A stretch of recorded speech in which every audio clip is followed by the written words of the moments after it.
درې زلزلې به راځي، غټې زلزلې. نبی علیه الصلاة والسلام فرمایي قیامت ته نږدې. خسف فی المشرق، الله په مشرق باندې به زلزله راځي. ما ورته کم دی اوسېږو وروره، ما ورته مشرق کې اوسېږو ښه. او خسف به معنا دا خلک به ټول ګیرېدونکي یعنی لاندې کېدونکي. دویمه خسف فی المغرب، الله په مغرب باندې به یو زلزله راځي. او درېمه خسف فی العرب، الله په عرب باندې به زلزله راځي ښه. دا درې غټې زلزلې به راځي. او بل تاسو ته پته ده نبی علیہ السلام فرمایي آخر زمانه کې به زلزلې سی واشي، زلزلې قیامت ته نږدې. نو تاسو ګورئ اقا معامله ده. او بل زلزلې ولې راځي د الله رسوله؟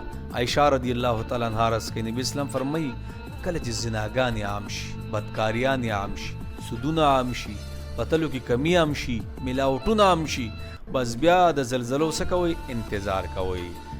نو بس هر ټیم تیار اوسئ، تیار.